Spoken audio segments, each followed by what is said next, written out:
Hello everybody, for English 200, this is Brandon again.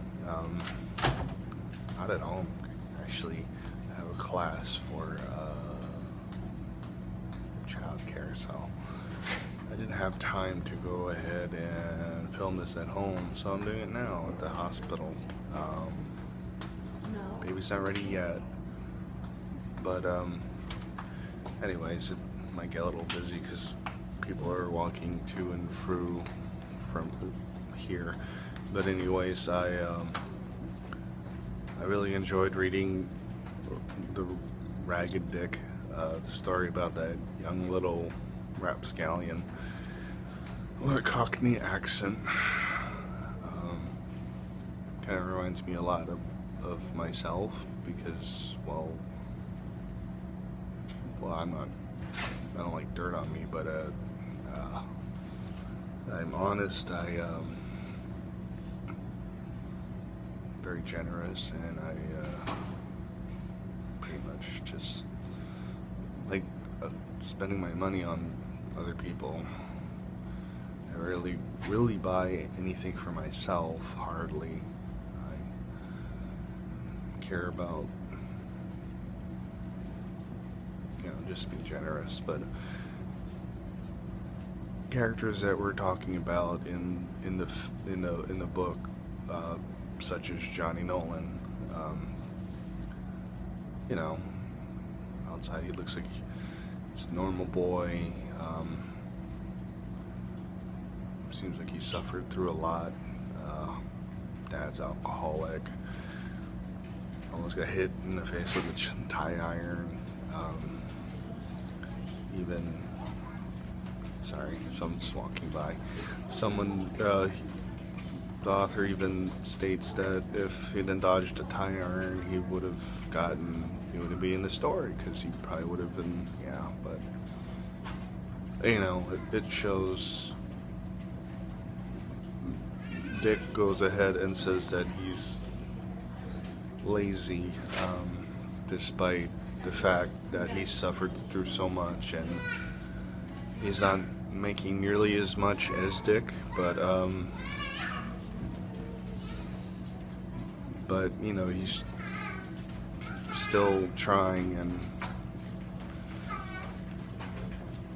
and Dick's there to go ahead and help him out, and even treated him to breakfast because he wasn't going to get paid till the following day. And another thing too is the most surprising is the whole store clerk scenario. The guy literally just accused Dick, saying that the $2 is it's a counterfeit bill, and he's just like, no, it's not. The clerk was trying to swindle him, so he actually gets the guy who gave him $2 bills, and the clerk actually thought that Dick took the money, but he actually brought him in, and he was just like, where's my money? And come to find out that the clerk switched out the money and was trying to actually take the $2 away from him because he's tricking, because he's just like, oh, he's just a stupid kid. But unbeknownst to him, he didn't know Dick knew what bank it was, and they were going to call the police, but he kind of freaked out and just gave the bill. So in him doing so, he got the extra sentence and said he was going to go and see P.T. Barnum freak show or something, which is kind of interesting.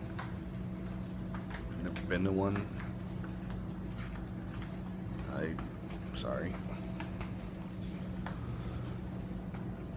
People, I thought it'd be a little bit more quieter in the cafe, but there's a lot of foot traffic out here too, so anyways, I just think it was a pretty good book, and Those are in some instances where it shows about the character's inward and outward appearance. On the outside, they may be, I don't know, clean, well dressed. Deep down, they're dishonest, mean, cruel. Like, for instance, the merchant, he's like a dick himself. It doesn't look like much. He has an honest face, and but deep down he's, you know, he looks sturdy. His worn out clothes, a little dirt on him, but he's actually a good kid. And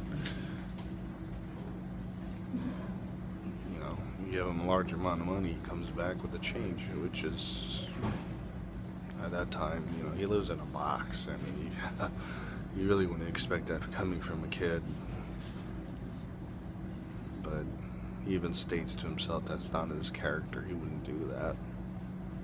He gets pissed even when people go ahead and, like, for instance, when he's showing Frank around New York City, and they bought him new threads, and he's looking all great and everything, and he gets pissed off at Johnny because Johnny thought that he tried to steal, or that he stole it, because he couldn't recognize him because they bought him brand new clothing.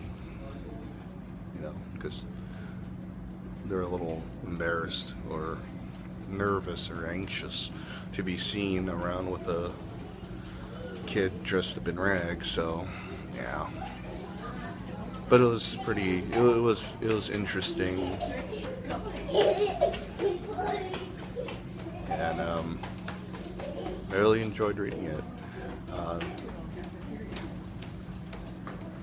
I'll go ahead and post that honest-faced picture. Can't do it right now for many reasons, but yeah, there's a lot of noise. I apologize. So I hope you can hear me. But I'll talk to you next week for more interesting subjects and whatnot. So this is Brandon, and I will see you all next week.